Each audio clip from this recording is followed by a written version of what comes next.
ఒక పాట ఎలా పాడాలంటే, ఇప్పుడు చెప్తాను. ఇప్పుడు నీటి మీద రాతలు రాస్తే కనిపించదు. ఎవ్వరికీ కనిపించదు. రాయలేము. రాసినా ఉండదు.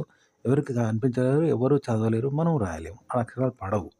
గాలిలో రాసినట్టే. గాలిలో రాతలు రాస్తే రాయలేము. అది ఎవరికీ కనిపించదు. ఆడ అక్షరాలు పడవు. కాబట్టి ఎవరు చదవలేరు. మనం రాయలేము. ఇలా ఉంటుంది.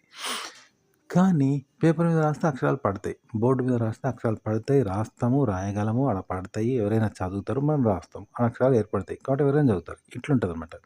అయితే మనము ఒత్తిడితో నార్మల్‌గా పాడుతూ ఉంటారు కదా! ఒత్తిడితో పాడతారు. ఎవరైనా పాట సేమ్ సినిమాలాగానే. యాజ్ ఇట్ ఈజ్ పాడతాం కదా! ఆ పాటను అలాగే పాడాలి.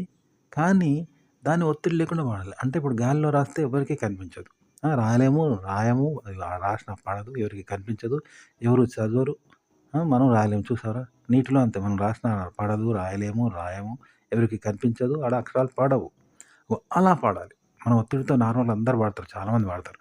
ఆ పాటను నీళ్ళలోనో, గాలిలోనో రాస్తే ఎవరికీ కనిపించదు. మనం రాయలేము, ఆడ పడవు, ఎవరు వినలేరు, చదవలేరు దాన్ని.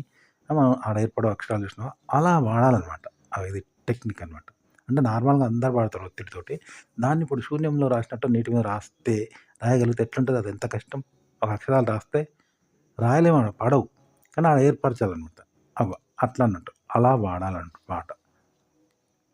కానీ ఎట్టి పరిస్థితిలోనూ ఈ లక్షణం ఉండదు. బోర్డ్ మీద రాసినట్టో, లేకపోతే కమా మీద రాసినట్టో, పేపర్ మీద రాసినట్టు ఉండదు. అంటే ఒత్తిడితో పాడినట్టు ఎక్కడ ఉండకూడదు అలా. గోరంతా కూడా ఉండకూడదు. 100% ఉండకూడదు.